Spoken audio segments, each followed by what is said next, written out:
Good morning. Welcome to another edition of Inquisition Update. My name is Tom Fress, and I'm your host for the next hour. You're listening to LibertyRadioLive.com. It's my pleasure to be here this morning, and I'm appreciative that you've taken the time out of your morning to join me. We're going to continue reading and discussing the book Behind the Dictators by L.H. Lehman, and I hope that you have found on my website, inquisitionupdate.org, under Research Books, this book entitled Behind the Dictators. You've downloaded it and you're following along with me. I'm going to back up for continuity purposes to about midway down the page on page 39 of the book. And for the next few days, I hope to elaborate and enunciate a little bit more upon the subjects that I spoke about with John Daniel on the broadcast yesterday. The hope is that you will see, as I do, taking shape in the next few pages of this book, stark similarities of what's going on in this country today. Rome is following a recipe, I believe, and as in Nazi Germany, the Vatican was trying to impose a hierarchical form of government in Europe to displace the republics and the democracies that sprang out of the Protestant Reformation. This was an attempt by the Vatican to bring Europe, Protestant Europe, back under the control of the papacy. Now, I believe that that is Rome's strategy, not only for Europe, but also for the United States and the rest of the world. So, if that be the case, and I assert that it is, what strategy might Rome use? And we're looking in history how Rome conquered Europe and reasserted itself in its traditional place as the king of Europe. The papacy reinstituted itself, or attempted to. We're going to see that same thing taking place in the United States. And what similarities are we finding today that remind us of what Rome did during this period? Now, it says, but it was not until after World War I that the active plan for Catholic restoration — remember, Catholic restoration means returning the papacy to temporal authority in Europe, reestablishing the hierarchical order of things, that form of government under which the Pope ruled so supremely during the Middle Ages. That rule was overthrown during the French Revolution and by the Protestant Reformation. And the Vatican's intent was to restore the temporal sword of the papacy over all the governments of Europe. So that is Catholic restoration. You have to understand what Catholic restoration means. They're restoring the papacy to sovereignty and control in Europe, that which was overthrown by the Protestant Reformation. All right, it was during World War I that the active plan for Catholic restoration began to take shape. Before the coming of Pope Pius XI in 1922, the Catholic Church had been forced into a more or less defensive position toward the liberal spirit of the modern times. What was the liberal spirit? What was the modern times? The modern times is defined by the Protestant Reformation. That liberal spirit is defined by the Protestant Reformation. It's the Protestant Reformation that is the target of the Vatican.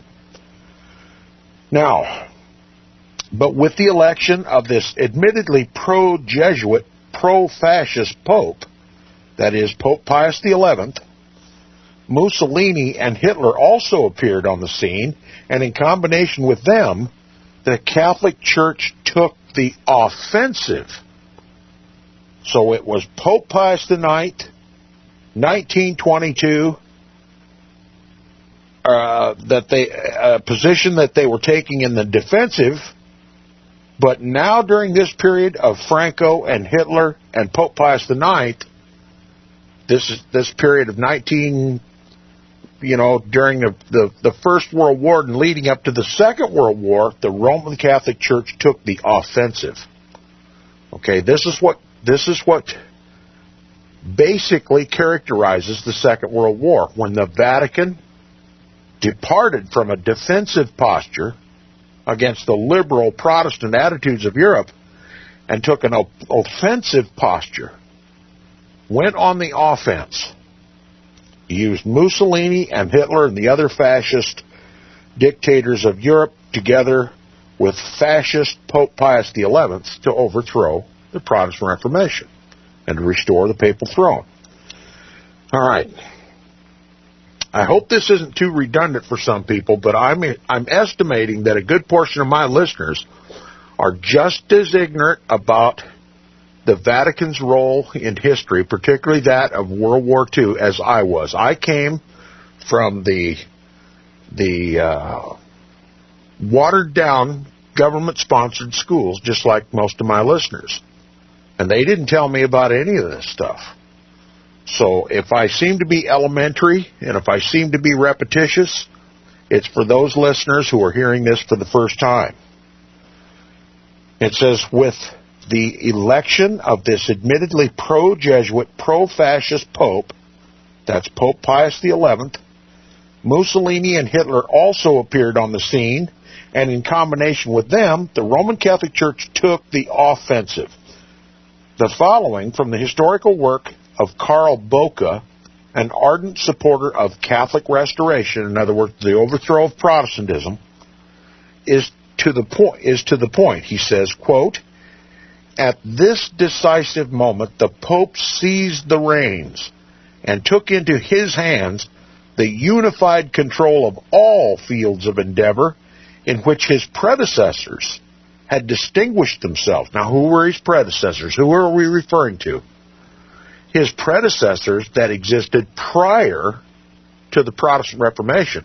The papacy lost, for the most part, its temporal authority in the world because the Protestant Reformation threatened the very seat of the papacy, said that it was an imposture, that the Pope was not at all the vicar of Christ, but the Antichrist on the earth. He had no apostolic succession because it is the Antichrist church. He's not the apostle of Jesus Christ. He's the apostle of Satan himself. Okay, so with that knowledge, that new knowledge that they gained from reading the Bible for themselves rather than being spoon-fed by a priest, they came to this stark realization of what the Roman Catholic Church truly was. And so that jeopardized all of the Roman Catholic kings who governed all the European nations at that time, who answered to the authority of the Pope. Tremendous upheaval, the Protestant Reformation. And this information about the Protestant Reformation is almost unheard of in the churches today. It's not considered politically correct to even talk about it. But our very lives, not only the life of this nation, this Protestant nation, but Protestantism itself in this country and our very lives depend upon us understanding and acknowledging this history. Because history is repeating itself. And we don't recognize it because we don't know about this history. That's why I'm reading it. Okay. He wanted to restore the papacy to the power that his predecessors had. And it says this is continuing the quote.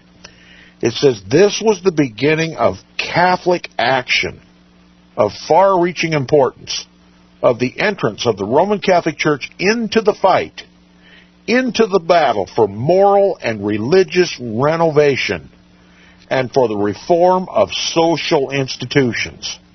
Now let me stop before I continue the quote. I don't want to get too far ahead here. This was the beginning of Catholic action. What is Catholic action?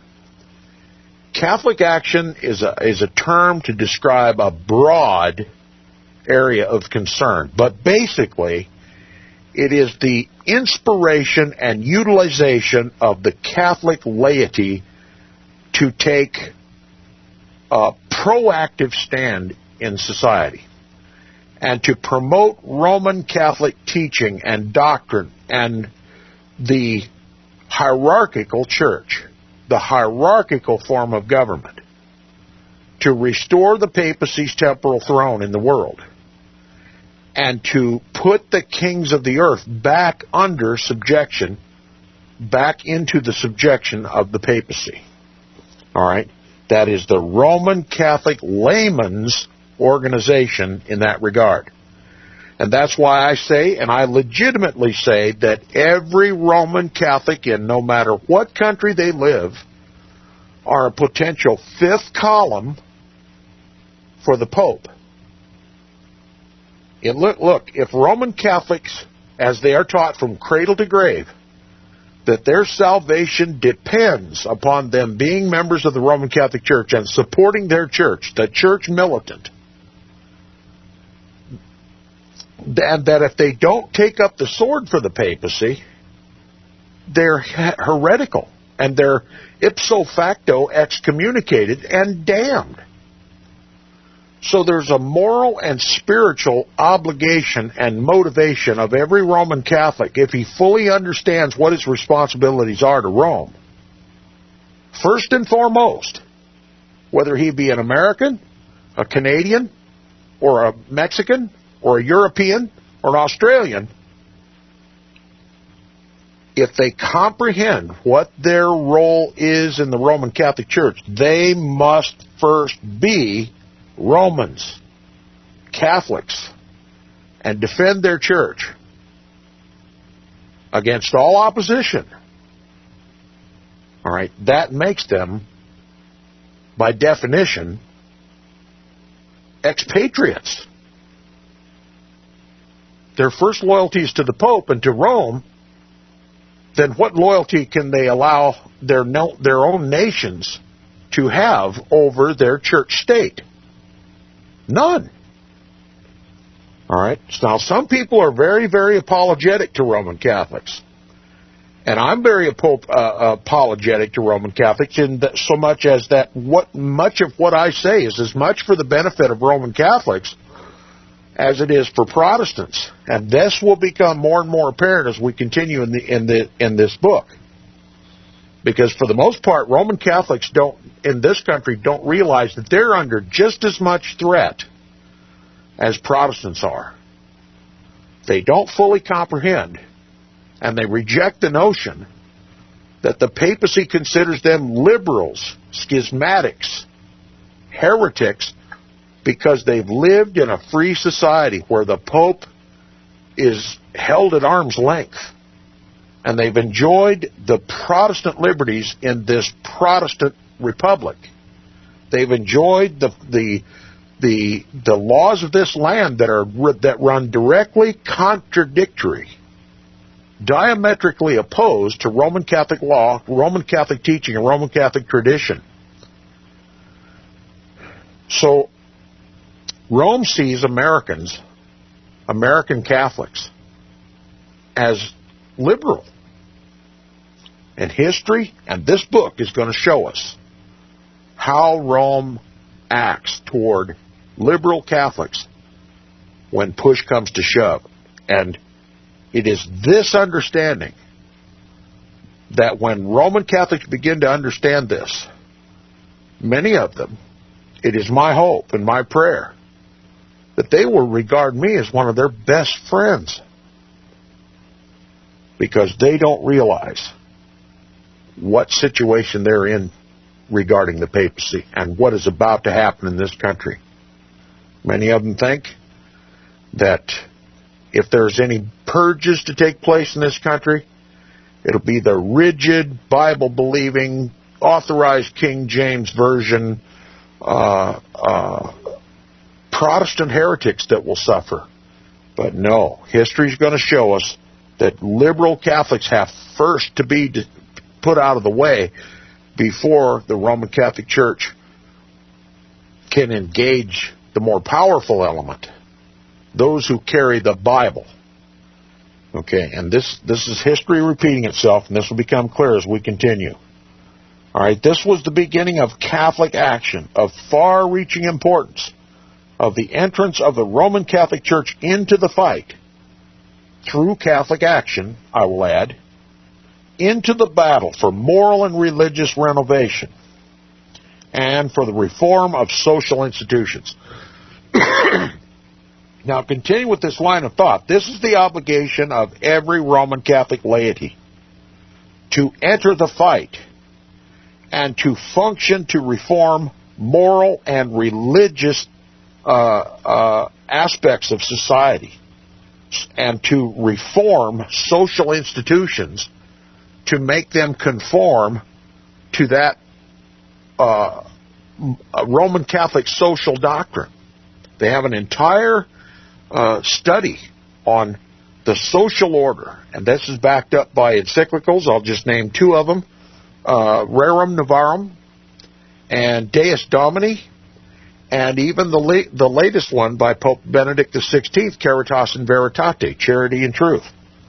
These are all about reforming the social order, and the social order is the main object of reform in the establishment of the Pope's global New World Order.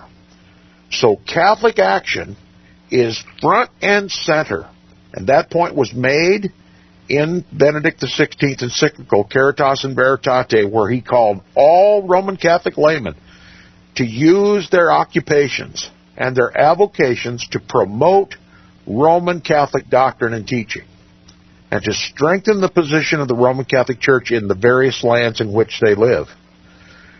And this Catholic action is taking place right before our very eyes, and we don't recognize it for what it is, because we simply don't know what it's about. Didn't even know it existed for the most part, nor how it operates. And hopefully, through this book, we'll get an understanding of this. Now, continue with the quote. And this intervention by Roman Catholic, by Catholic action, these endeavors to reform moral and religious institutions and even social institutions, this intervention had for its end the destruction of the liberal spirit of the 19th century.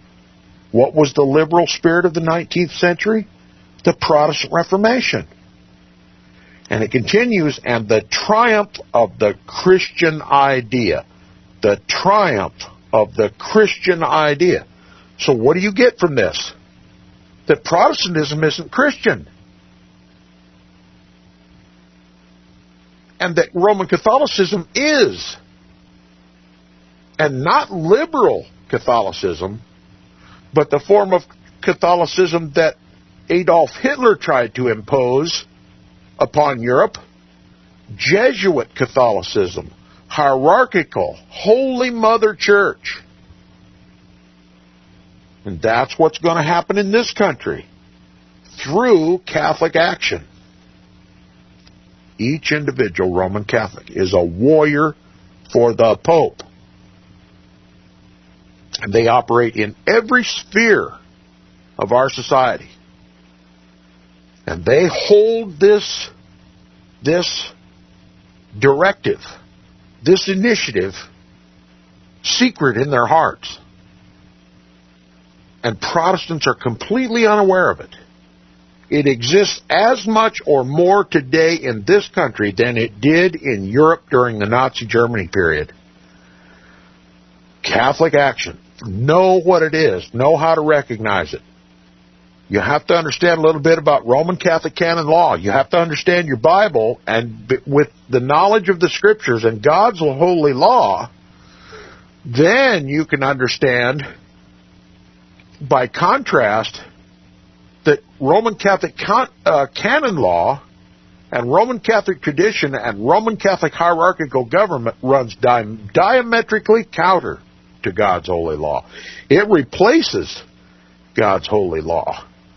And where's this done? In the state houses and Washington, D.C., the Supreme Court, the military, banking, business, right on down to the street sweeper. Wherever you find Catholics, you find Catholic influence. All right. It's a war. It's a spiritual war. Okay? And it's everywhere. You can't walk out of your house without being influenced by it. You just don't, for the most part, don't recognize that it exists, simply because you've been kept ignorant of this. Now, the book continues. Since then, we have witnessed Catholics' open support of every step taken by Nazi fascism to impose authoritarian regimes upon all peoples. Its active cooperation in the systematic oppression exercised by the fascist regime in Italy itself, its secret agreement with Hitler's Nazi socialism, and don't forget that it was the Vatican that first recognized Hitler's regime. That should be a tip-off right off the bat. Its support of Mussolini's shameful conquest of Ethiopia and even of Japan's invasion of China. Its open alliance with Franco in his rebellion against the Spanish Republic. Its joy at the annexation of Austria into Nazi Germany and the obliteration of democratic, read Protestant, democratic Czechoslovakia, its part in the triumph of Leon de Grella's Rexist party in Belgium, and its fulsome praise for the French fascist state under which the good Marshal Pétain took the place of the defunct French Republic. Now, what was the French Republic? It was an opposition to the authoritarian structure of the Roman Catholic Church. That's why they called it a republic. It had a constitution that protected minorities. Who were the minorities? Protestants. France is a Catholic country. And they wanted peace, not perpetual war like the Pope wants. And so they rebelled against the papacy, and they formed a republic. They were, for the most part, Catholic, but their idea was to keep the Pope out of public affairs. Keep him out of government. Because every time the papacy inserted itself into the political life, there was war and conflict between the Roman Catholic Church and non-Catholics in the land. The land always gets soaked with blood every time the Vatican gets control in a government. That's what's going to happen here. Now he continues, after Pearl Harbor, the Vatican accepted General Ken Hirata as ambassador from Tokyo to the Holy See. So what's this author implying? That even Pearl Harbor, even America's war with Japan, was a result of this counter-reformation that the Pope was waging during the Second World War through Hitler and through our own government. Now, we're going to capitalize on this. I see we're coming up on the break. But you have to understand, we can't be too narrowly focused or we miss the fact that even the United States of America was used.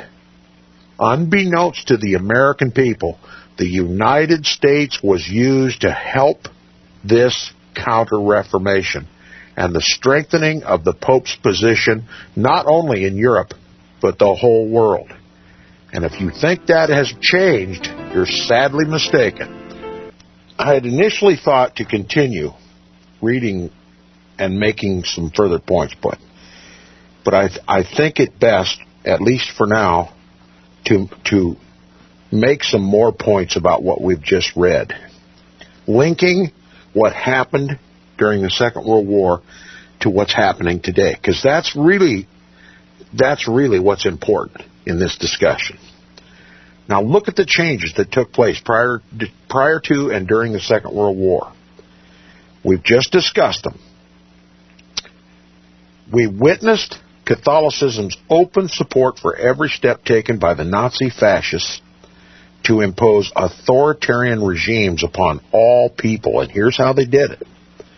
The Roman Catholic Church cooperated in the systematic oppression exercised by the fascist regime in Italy itself, its secret agreement with Hitler's Nazi socialism, its support of Mussolini's shameful conquest of Ethiopia and even Japan's invasion of China, its open alliance with Franco and the rebellion against the Spanish Republic, its joy at the annexation of Austria to Nazi Germany and the obliteration of democratic Czechoslovakia, its part in the final triumph of Leon de Grelle's Rexist party in Belgium, and its fulsome praise for the French fascist state, which under the good Marshal Pétain took the place of the defunct French Republic.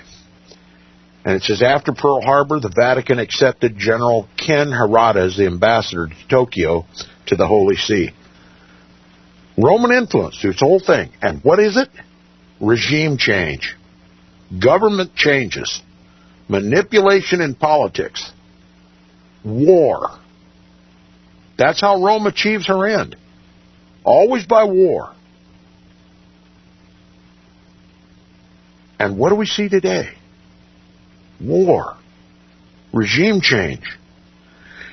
And it brings me, first of all, they replaced Germany's republic with a Nazi hierarchical government. Now, many would argue I'm stepping beyond the bounds of reality when I say this, but they've done the same thing in our government. No longer do the people elect the president. I assert, as do others in this research, that the Council on Foreign Relations, an arm of the Vatican, picks all the candidates for presidency. That the people have absolutely no function other than just part of the delusion. They go to the polls, they make it look all legitimate, but there's no legitimacy involved. And so now we don't have a democratic government. We have a papal kingdom. So without our knowledge, and even the reality of this is just almost impossible to sink in to people who just don't want to believe it. But it's true. No matter who sits in the White House, whether he be Democratic or Republican, the Vatican's benefit continues. Who benefits? Qui bono? The papacy. And we no longer have a republic. We no longer have a constitutional republic. The Constitution has been done away with. We have a papal king. That's my assertion. The United States government has already undergone much of the transformation that took place in Nazi Germany, with the replacement of the German Republic with this hierarchical, Vatican-picked Roman Catholic Adolf Hitler and Mussolini and Franco. They're all Catholics. All right, you can deny it till the cows come home, but the evidence just won't support your denial. It's no argument to say, well, Tom, you're just wrong. You're just wrong. That's not an argument. The facts support the thesis that our Constitution has been done away, replaced with Roman Catholics and Roman Catholic canon law, such as the Patriot Act. Now, what about the other regime changes we're seeing around the world? Did we see regime change in Iraq? Might we suppose that the Pope needed to replace Saddam Hussein, since there were no weapons of mass destruction, since they had absolutely nothing? Admittedly, our government admits they had absolutely nothing to do with 9/11, which is a direct contradiction for what they said at the beginning of the war. I mean, after all, we did go to war, and we didn't go to war with Iraq just for something to do.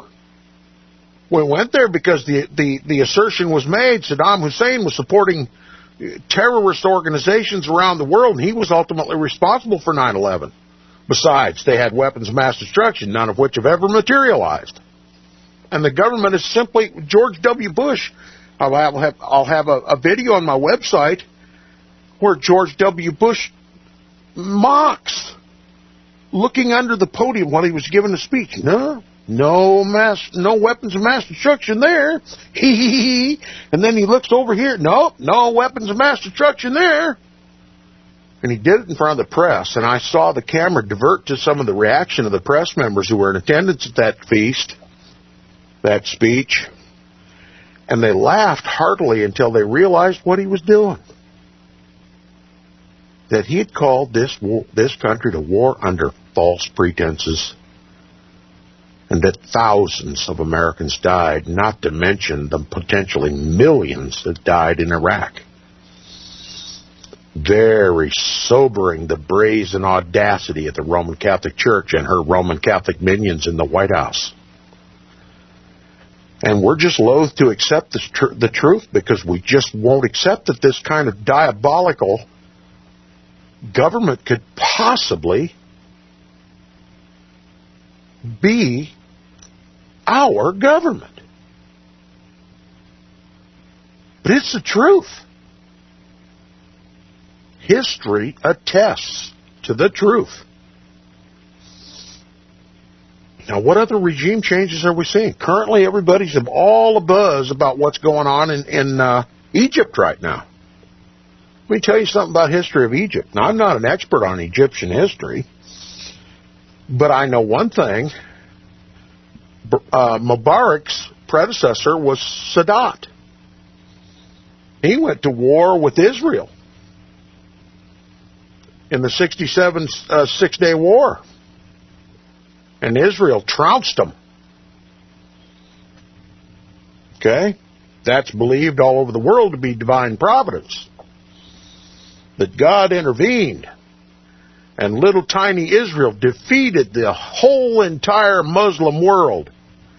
And the most powerful, the most wealthy Muslim nation, Egypt, turned and ran with their tail between their legs.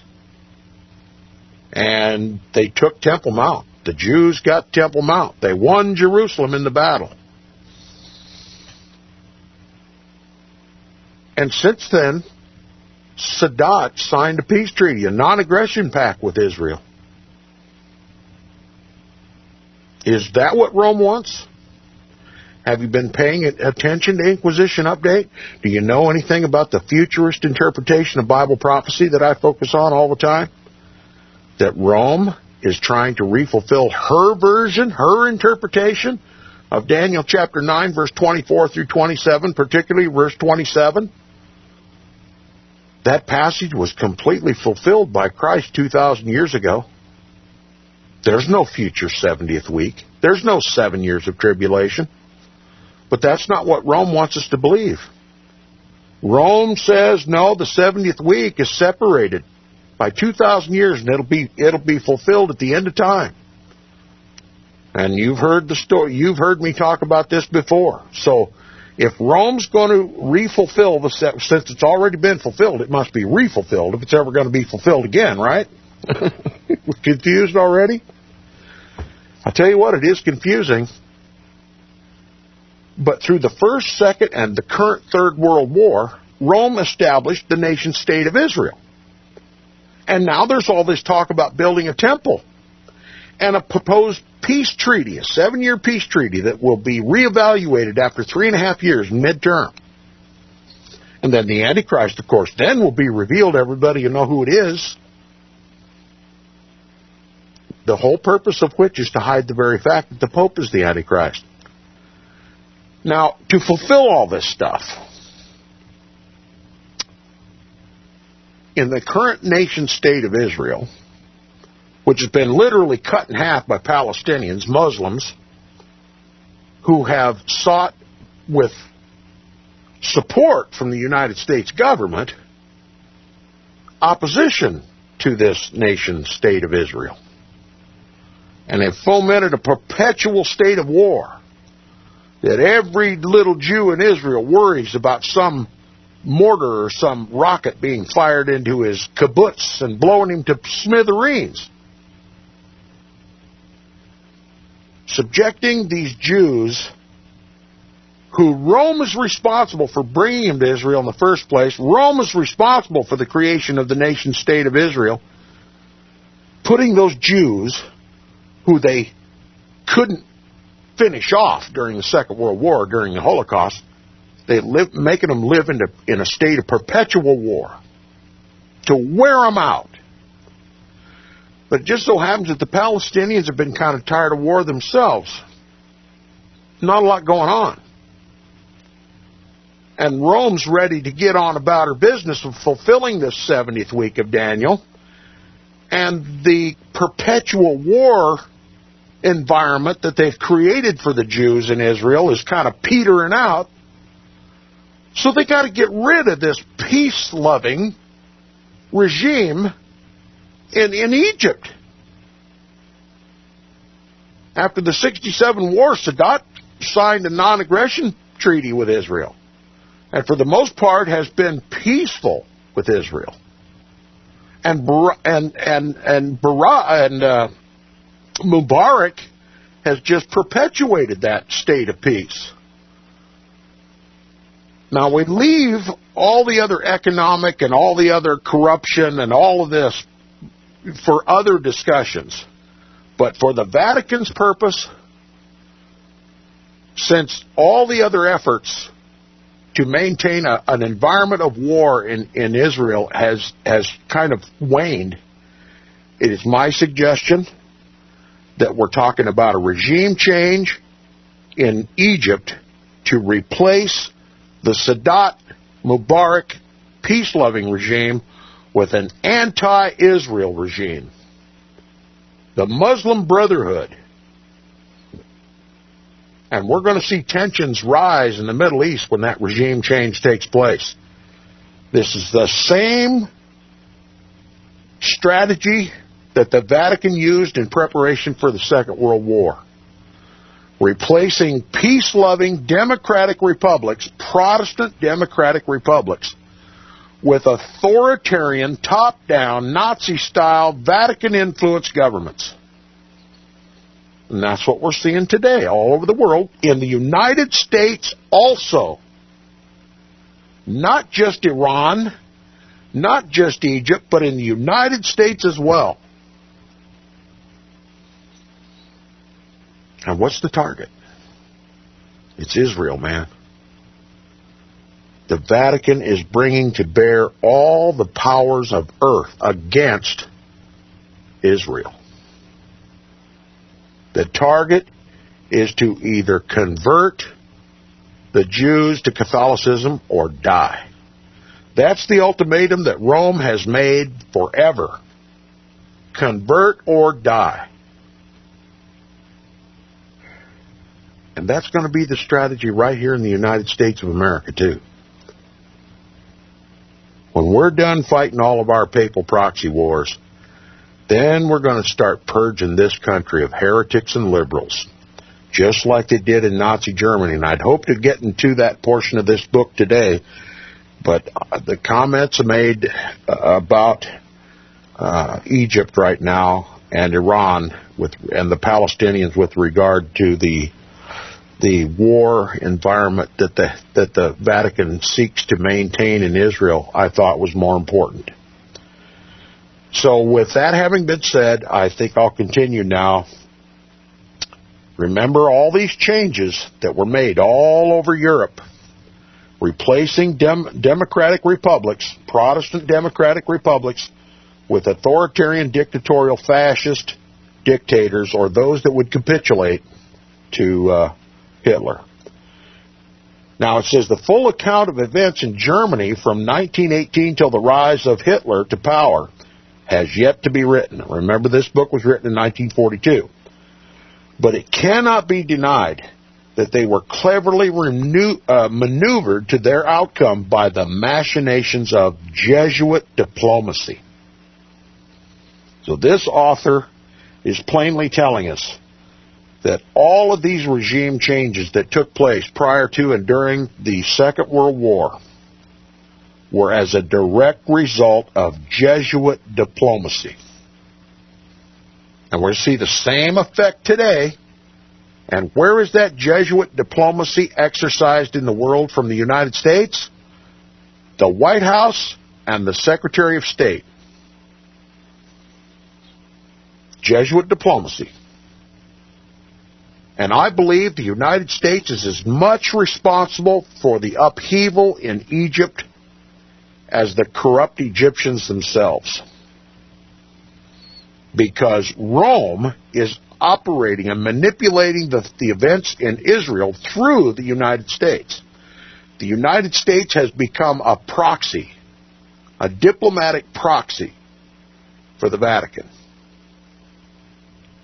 Now it says the owning classes, and I take this to mean the property owners of Europe at this time, whose liberalism was less an expression of ideal convictions than of material interests, were gripped with the fear of the growth of socialism under the Weimar Republic. Now let me elaborate a little bit on this. Who were the owning classes?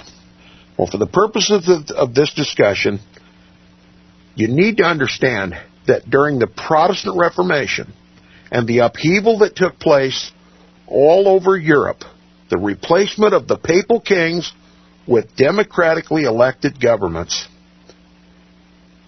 the Roman Catholic Church lost a lot of property. Prior to the Protestant Reformation, the Pope owned all the land. And I've even heard figures of 1/3 of England belonged to the papacy. 1/3 of the land, the productive land mass of Great Britain, belonged to the papacy. You know, the Roman Catholics gave their property to the church. They've always been inspired to give their support to the church. And the Roman Catholic Church was the most landed institution in Europe prior to the Protestant Reformation. But when the Protestant Reformation took place, the kings of Europe converted to Protestantism. Why? Not so much because they conceived the truth of Protestantism. Not so much that they perceived that the papacy was the Antichrist and the Roman Catholic Church was the synagogue of Satan. No, they saw in it economic benefit.